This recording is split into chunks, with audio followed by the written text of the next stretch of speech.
Welcome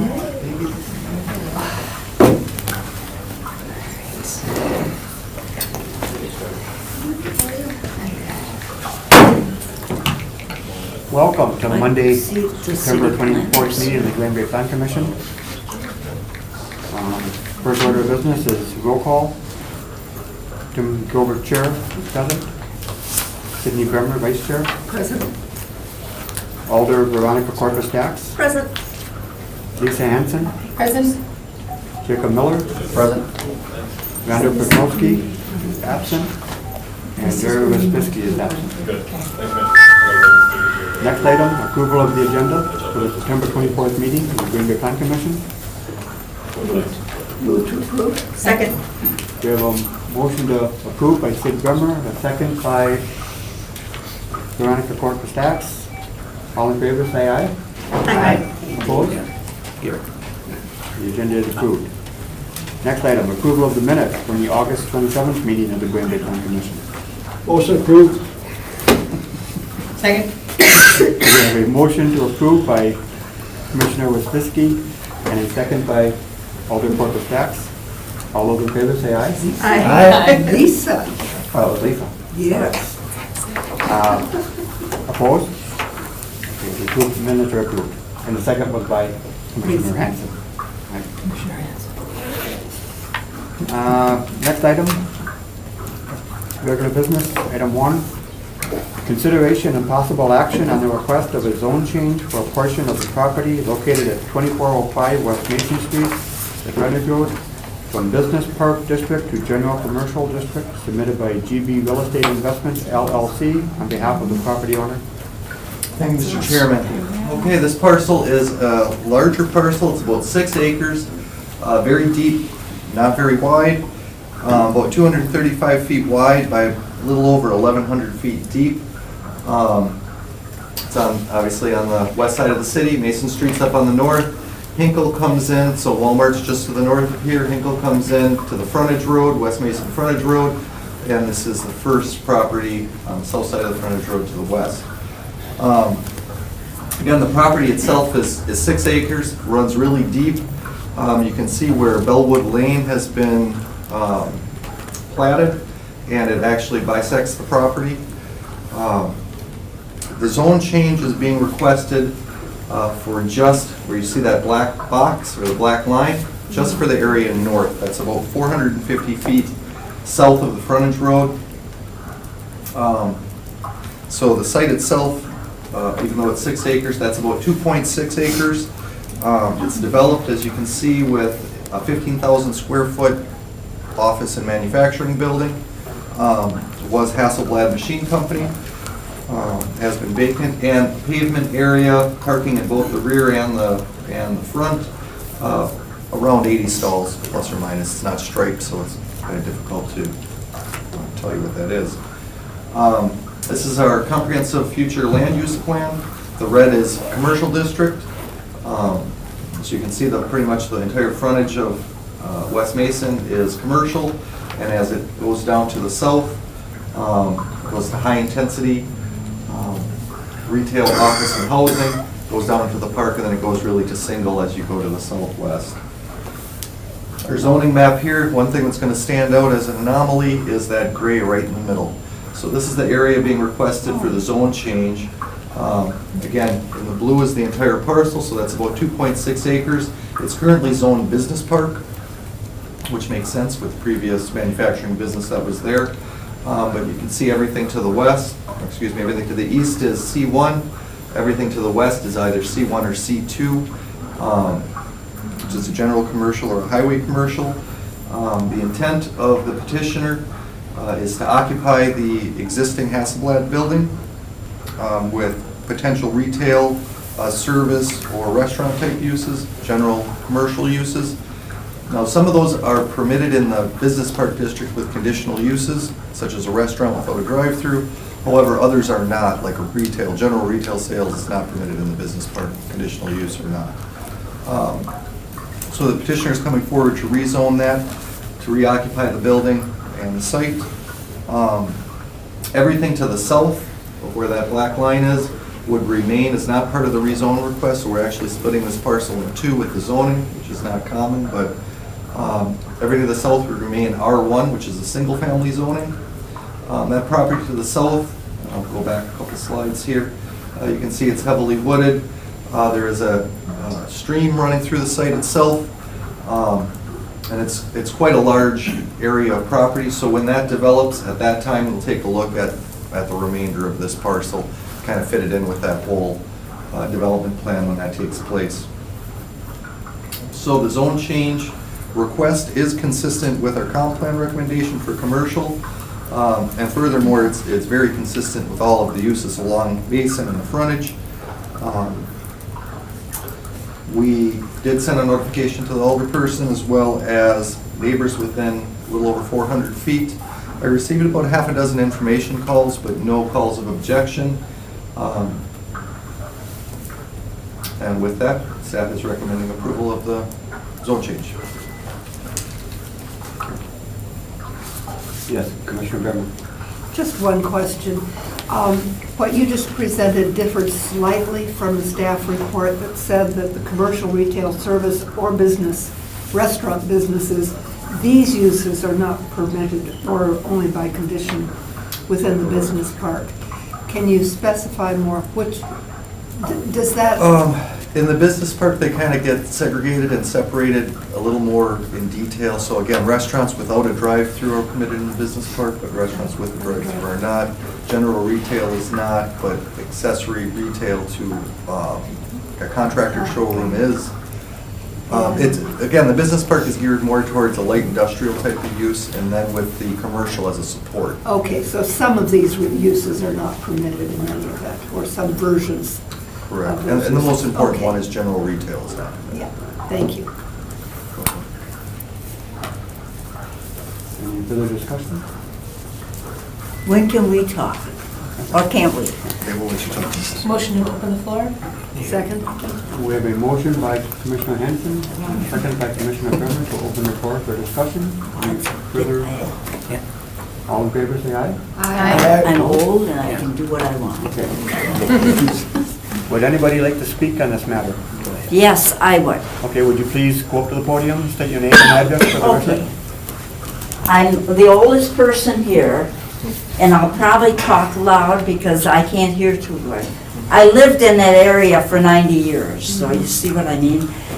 And what my objection is, I'm opposed to it because the traffic is so bad now that if we put anything more in there, we got accidents there right and left. I think there's somebody here that lives near there and he's gonna Okay. tell you about that. Could I get your name? So we've got to work with the, They need your name for the address. oh, my name, Lillian Boucher. Okay. I formerly was Lillian Schatz, because a lot of people know that, because that's been in the area for, Okay. And I don't know, 100 and some years. Your address? And this is we have 25 acres left. The rest of it, He needs your address too. oh, 2191 Oakwood Drive, Thank you. Could Green you Bay, point out? right here, not too far from here. Could you point out where that is on the map so we know? It's not Kind on of- the... I don't Oh, think, no. because we gotta go down Hobart Drive and around to get to Oakwood. It's on the other you. side of the MacArthur School, Thank in you, that area. thank you. So anyway, I think that, Tell them the reason why you're interested in that. That property that he said perhaps could be developed is owned by our family. Okay. That property, These that are all large part of part of the- wooded Okay. property, that's why, so that and just. there's that 25 acres out of, we had 90 some. The highway department, 41 has 7 acres. Yeah. The house is where Aurora is now. That's where my home was Okay. when I lived, before I was married. Okay. So what connection do you have with the property in question? I got 25 acres there yet. Near it? And then they have, The whole conservancy? Yes, and all that? section here. Mom, I will find out. Okay. all right, he can take over They're from owners of here. this piece right here. Okay. This whole piece, I 25 get to acres. it. Right. And the objection is the traffic flow pattern here is bad already. This would add more traffic to the pattern. If we were to develop this by either us or some other developer would want to purchase one of these to access this, because history will tell you that you cut off access by creating this, and was plotted, and this access is blocked. Yeah. Which is, this is actually a very valuable piece of property for the city. As everybody here can see, this is probably the biggest piece of property on the west side of the city. Has access to 41, Mason Street, etc. We don't have to go with that. It's a valuable piece of property for the city. in That's not particular. the area in question. Yeah, well, the area in question is this access road right here. Well, it's the And this is the problem. traffic problem. And this would all be funneled through here. If we would purchase one of these properties, But would you- that's a potential Right. sometime in the future. that- That's no, not what we're discussing right now. But this would impact the purchase of this, because it would actually block this whole development, because purchasing one of these would impact the value of this, if we open this up, But that's a correct? future, But the issue would be the traffic here is bad. So this traffic here will only get worse with this change. So there's an issue now, and it will get worse with the change. That's what we project, because it will get worse. okay. So then when this time comes, which will probably be in the near future, this would just impact it even more, and it may actually prohibit the At development. that of this. time, the city will just look at that and But it would prohibit people even from being interested, Yeah. as this gets worse. So that's why we're objecting. We don't want anything to make this intersection worse. Okay. Because biasing this intersection for this property and inhibiting this property from development, one, is not good for the city or for the development of our property. So that's where our interests lie. We don't want anything to make this traffic pattern any worse at all. That's our stand. That we need to have some traffic access. And however the city wants to develop this is up to the city, but obviously something has to be done with this. Okay, So our objection is it's going to make the traffic pattern worse than it is now, and it will inhibit the development of this. That's our point. okay, thank you. Can we get your name and address? Oh, I'm sorry, my name's Bob, B-O-U-C-H-E. It's 1111 Partridge Run. And that's Sheboygan Falls, that's S-H-E-B-O-Y-G-A-N. Our secretary. Good job, Dave. Thank you. Thank you. Thank you. Does anybody else wish to speak? The DOT. Pardon me? If anything else. I would like to say something here. Yes. Would you come up to the podium, please, and Yes. say your name and address for the record? Annie Paul, Hobart Drive, 1233. This man's got a point here, a big point. Bad news at corner, fender benders all the time, and I suggest nothing should be done there at all until something's first done with that intersection. Eliminate that first, or anything else happens there. Suggestion. The rest of that property, a lot of woods, a lot of water. The city should look into that as a sanctuary. And whoever owns that, the city should compensate them for it. And have a sanctuary like the duck area on the east side. Or similar, you understand? My suggestion for that. Shouldn't even be building in there because it's low. Of course, that's up to you guys. But this is what my idea on the subject is. And I think something like that, everybody would be happy with. Your children, my children, his children, families. Right now, there's oodles of deer in there. Fox, geese, lot of owls and, bird life. It would just, to me, that would enhance the whole city. The whole city. All I got to say. Thank you.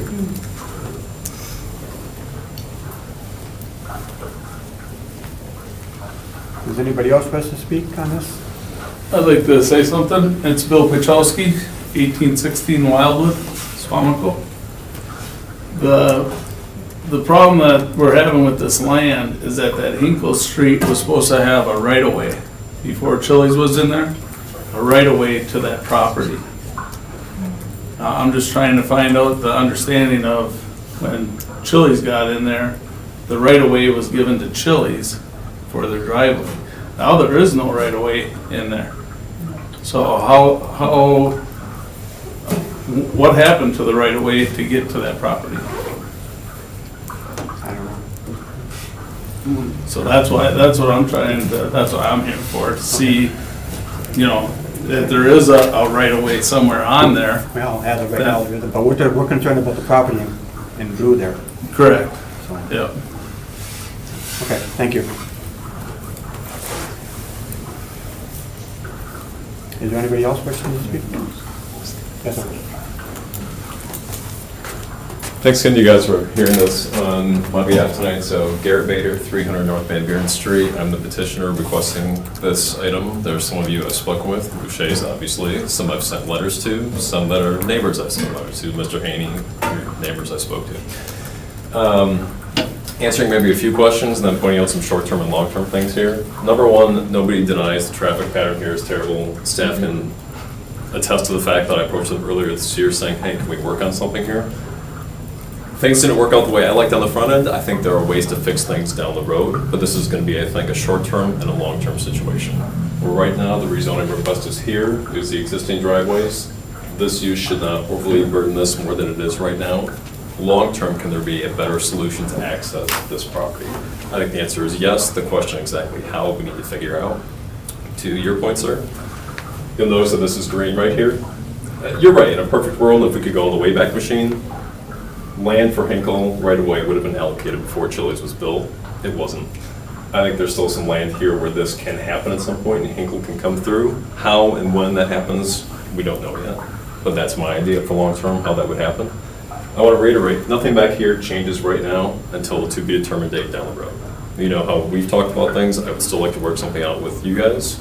We'll see how it happens too. But the near term is, again, redo this building, take the office part off, reshape it for retail, fit out the parking lot, use the existing driveways, and then we figure out the back part in the future. Thank you.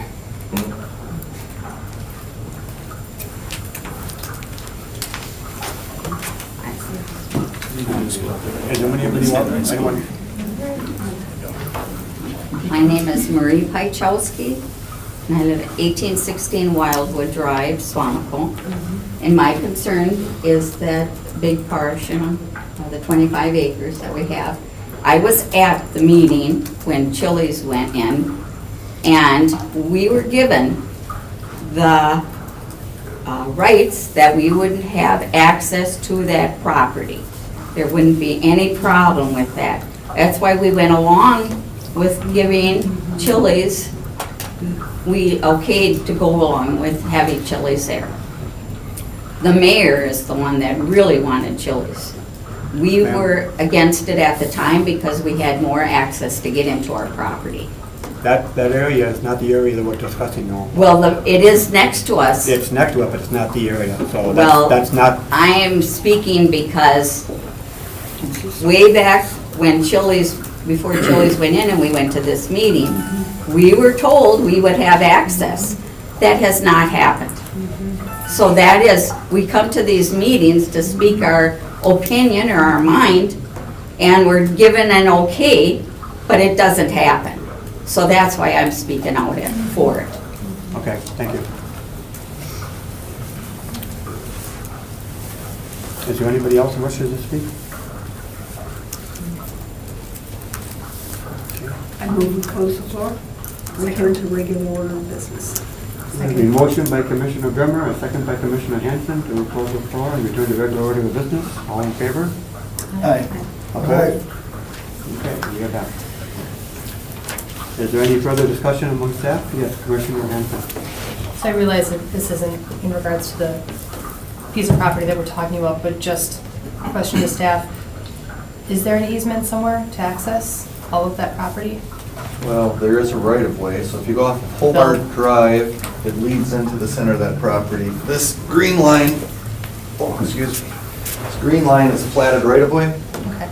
So it enters the site, you know, obviously this was a long time ago. I don't see on the map, if this was right-of-way, there'd be dashed lines next to it, that would vacated right-of-way. So it probably was never right-of-way in here, platted right-of-way. Don't know that for certain, but the map would indicate that. Like this is vacated right-of-way, so it would look something like this. But so there's access off of Hobart right now. Yes, there's ideal access depending what happens down here off of the frontage road or off of Central. Probably. You want to see this? No. But, so there is currently access back to this property. It's my understanding, and I haven't researched this property a lot, my understanding there's a lot of wetland issues. There's an navigable waterway through here. And that's kind of what makes it, may make it more difficult to redevelop. I think And you again, should see this southern half of this property is probably going to have the same type of issues. So.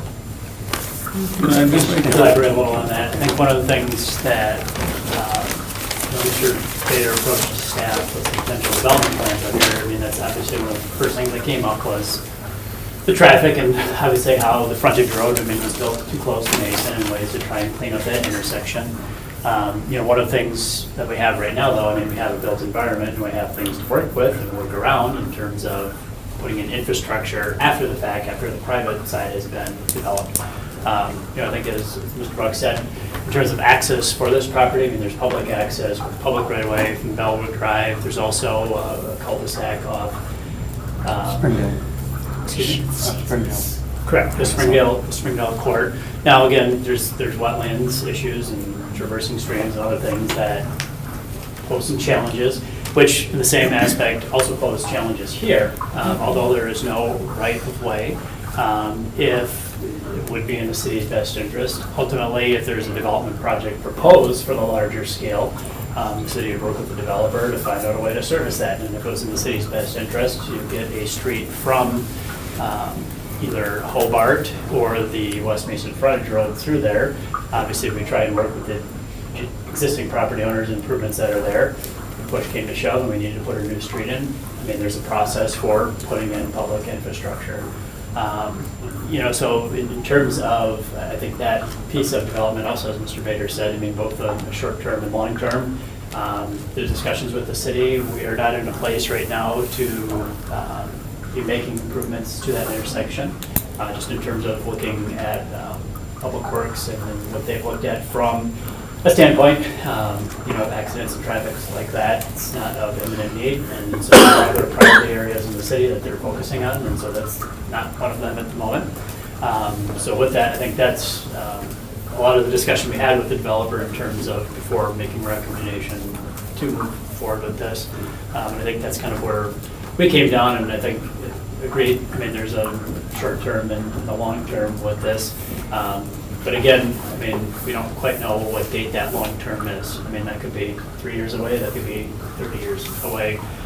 So I think to kind of preclude and wait until something, I think this commission is pretty good about seeing, we've talked about a lot of projects here about now term, long term.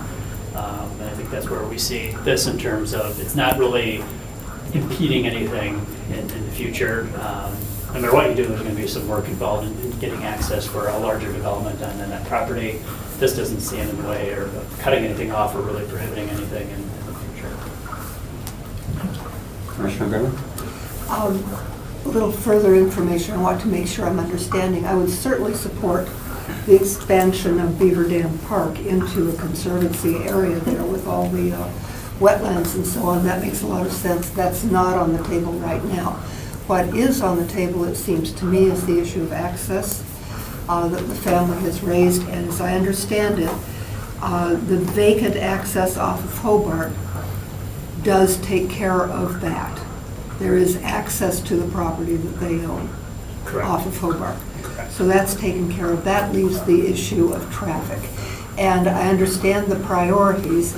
It's my understanding, generally speaking, that the Public Works is not likely to get in there and fix the traffic situation until it hits a certain level, which means building has to be done here to bring in that commercial traffic that you know is going to raise the traffic up there at the intersection between the frontage of Mason and whatever that road is now. I've forgotten, and my screen just went dead on me. Hinkle. So that would be the process, right? That the building would go in, the traffic would go up, and then the city would say, whoops, we've got a traffic problem here. Well, I don't think we'd wait till after, but in part of the larger scale development, trigger a more broad traffic impact analysis. And if that in the projected traffic that was to be generated from that new development, estimations warranted making some type of improvements, then those improvements would be made. And I think that's when also discussions about cost and Right. if not for this project, we would do these things. I think we saw it on the Far East Side, Festival Foods Development in terms of, okay, reconfiguration, well, that based on the traffic of a grocery store, people coming and going, required improvements to University Avenue, University Way. In this case, I mean, it's all commercial parcel that in the scheme of the traffic that's out there really is negligible in terms of impact. But if you started looking at, okay, a development, a single-family development, very different traffic impact than if you were to put senior housing or market rate apartments. I mean, it all depends on what On what gets built estimate, in yes, would be particular. done. But until that time, we wouldn't There's necessarily. no basis for estimate until you know what's going to be there. Correct, unless, it was a larger step back and just looking at the area, which really, has seen some development, but again, it's pretty built out over there, hasn't seen a tremendous amount of development in terms of, triggering a warrant to do a study on it. And I appreciate as well and want to acknowledge Mr. Bader's openness to thinking about some kind of access down from the West Mason frontage road as well in the future, at whatever time further development occurs. Sure. So- My understanding, and the developer can correct me if incorrect, but in terms of some of the infrastructure, or the structures that are going up, it tends to kind of stay in place where it's at. So if ever were a road to go in, when you're doing parking lots and drives and things like that, you're not necessarily taking structures down at this point. Thank you. Thank you. Any further discussion? The chair would entertain a motion. Move to approve. Second. Motion to approve by by Alder Corpus Dax, and a second by Commissioner Henson. Any further discussion? Commissioner Wisniewski. Thank you. We are not here to judge what I have heard people addressing today. We are here to address the development that's actually on our religion here, basically. And I think it's, lots of times we get kind of off the beaten path, and I think that's to come later, and I just want to let the people know and understand that we're here to listen to them.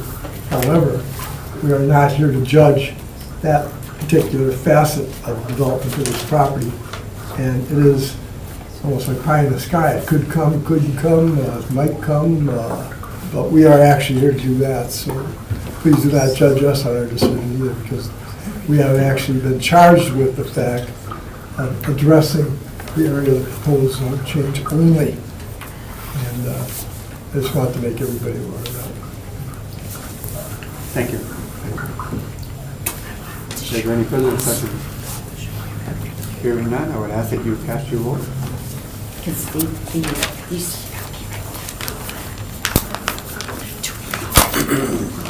see approval.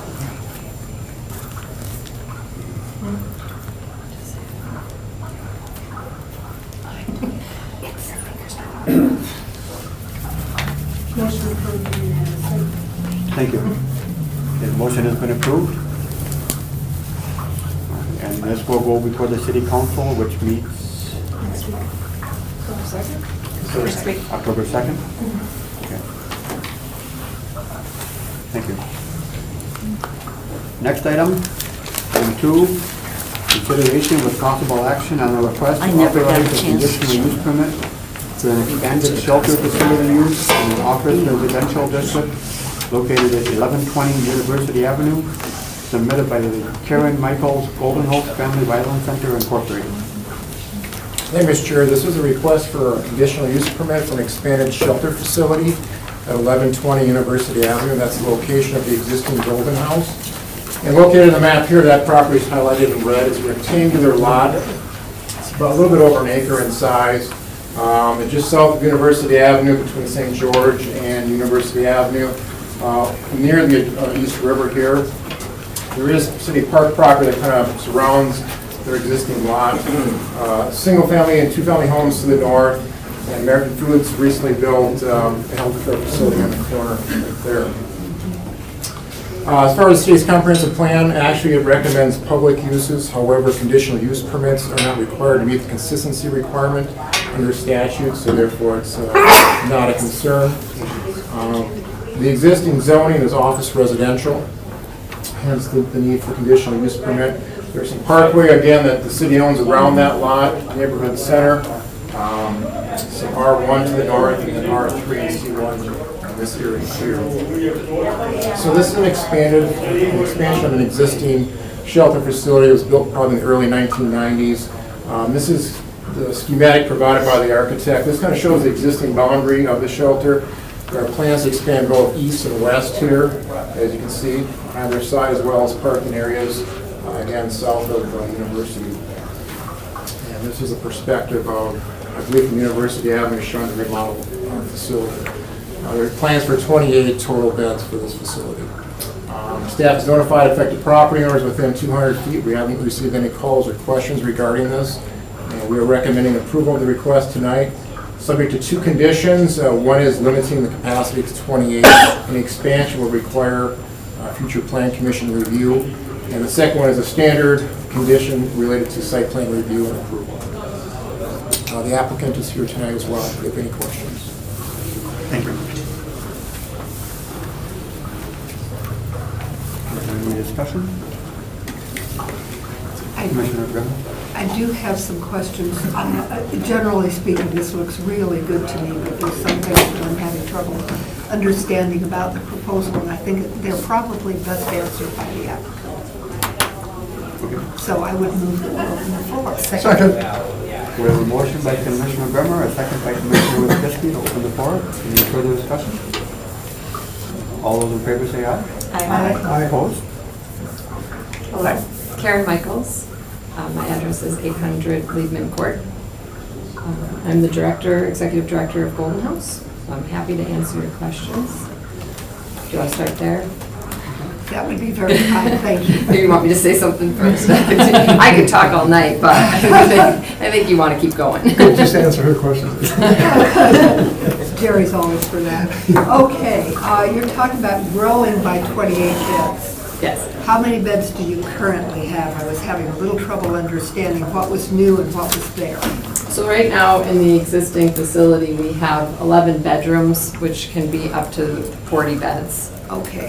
We'll be changing the existing building into simply office and support service space. And the new section will actually be all of the individual rooms. So that would give us, we will be up to 65 beds. And that is still kind of fluctuating, and that's why, when they said we want to see the final plan, we're still wanting to see the final plan. We're trying to figure out exactly what that will, how many we can get in there and for the cost, the expense of it, so fundraising. But overall, it'll be a shift from 40 to 65 beds. Okay. That answers a lot of it.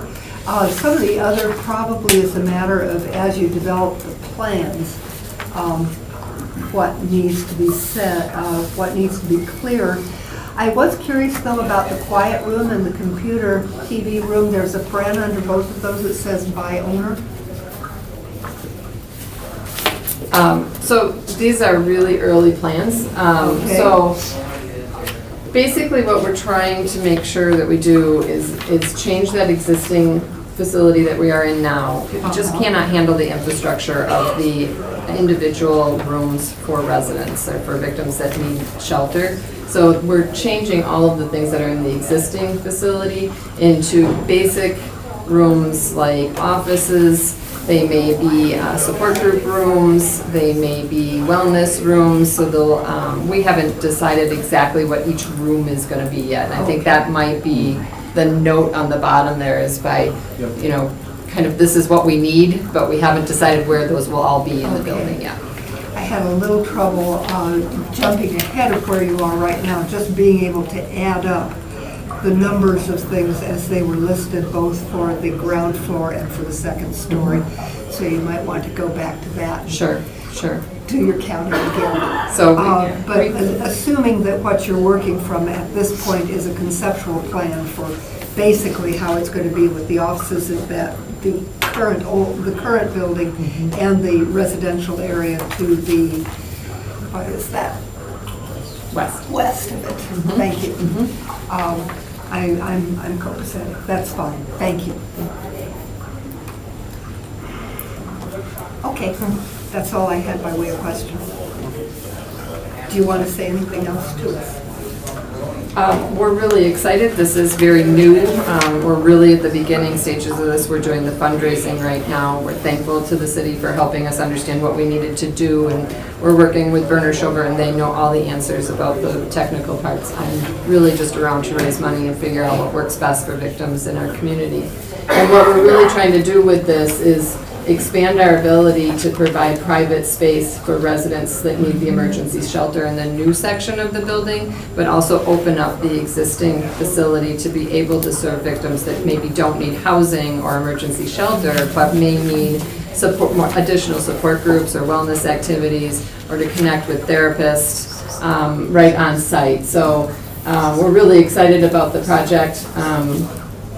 We're still, like I said, working out the kinks, both with the fundraising part of it, but also with what is the best structure for the services that we need to provide. Any further questions? Thank you. Does anybody else wish to speak on this? Then I move we close the floor and return to regular order of business. Second? Okay, we've got a motion by Commissioner Drummond, a second by Commissioner Hanson, to close the floor and return to regular order of business. All those in favor, say aye. Aye. Opposed? Okay, we are back. Commissioner Wisbitty. Motion to approve a worthwhile project. Second, with enthusiasm. We have a motion by Commissioner Wisbitty, a second by Commissioner Drummond to approve the motion. Any further discussion? Hearing none, I would ask that you cast your ballot.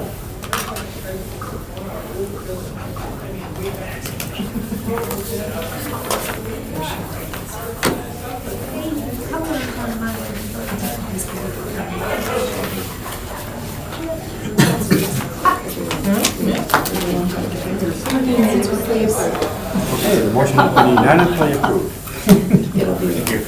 Thank you. And again, this will go before City Council on October 2nd. Thank you. Item 3. For consideration with possible action on the request to declare city property, parcel 21-1491, surplus, near 1826 North Irwin Avenue, submitted by Brett Lang, Bay Beach Recycling LLC. Thank you. This request is for a piece of property the city currently owns, which is here. It is a non-addressed parcel, so if that was confusing during your research, I apologize. It's at the corner of Radisson and North Irwin. The petitioner's business is located here. He's proposing to acquire this parcel, add it to one lot, and then do a business expansion. So the building itself would stay the same, but he would do an expansion of his parking and then a fenced-in area at the corner. We are recommending approval of this request. It would put the lot back on the tax rolls. The city has no use for it, and would release us from liability and maintenance on the parcel. So with that, we did get some late conditions that were not part of your original staff report from our Department of Public Works, but these are pretty standard. That the conditions just be that they have to maintain the access that we might need in the future, that they would have to attach the parcel, and then also that they have to pay all costs associated with that. So that's our standard language for surplus property. So with the addition of these conditions, we are recommending approval of the request. Thank you. Commissioner Wisbitty. Is there something that we could put in here to do the gingerbread part of it, actually the greenery and bushes, and, in other words, make it more appealing, it's just a plain old parking lot. Well, they'd have to go through our standard site plan process, so with that Okay, expansion, then that's- we'll take care of that. Okay. Thank you. Any further discussion? Thank you.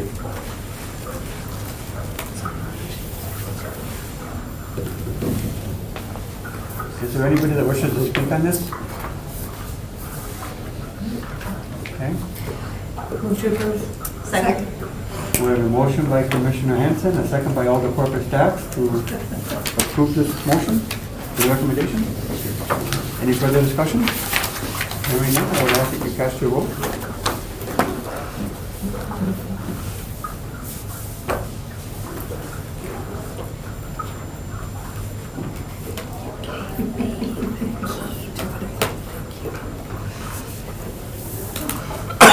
Did you have to save? This thing does not like me. Unanimously. Okay, the motion has been approved. Put my password in there, I'll put my name. Okay, next item, informational director's report. All right, so we missed a meeting, where we're at. I can tell you last council meeting in terms of ordinances up for approval, zoning ordinance 1318, which is rezoning property, 1000 Main Street, 1003 Pine Street. That's the nearly new auto from C1 to C2. Then rezone for 1532 Shawano Avenue from OR to C1 as expansion of Second-hand shop, what was that called?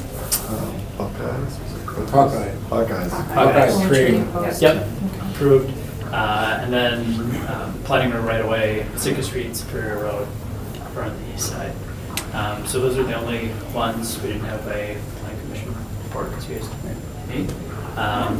One other piece, and we had first readings for the PUD, just a process thing in terms of our ordinances. We're required by state statute to publish the third reading 2 weeks in advance. Because our council meets every 2 weeks, the first reading happens, and it's not until really that night or the next day do we know if it's approved or not, so it can't get published until the next day, which is 13 days, not 14 days, or 14 days, not 2 full weeks. With that, nonetheless, it's probably going to be a month between first and third readings. They're going through a process right now, I think actually to eliminate like the second readings. It's kind of an antiquity that we're trying to pass through. But just, and we've talked about it here in staff, is that just what for developers and development, it's probably going to be about the 6 to 8 week range instead of a month, just given, okay, stuff that's done here today, go to council next week, but it won't go until the following month for a third reading to be finalized. So just important when we talk about things in the queue. Shouldn't impact much stuff during summer since we only meet once a month anyway. But just in terms of timeliness, it's good to abide by state statute. So they will do that. Thank you. Okay, the date of the next meeting is October 8th, 2018. Motion to adjourn. Second. Okay, we have a motion by Commissioner Hanson, a second by Alder Corpus Dax to adjourn. All those in favor, say aye. Aye. Opposed? We are adjourned.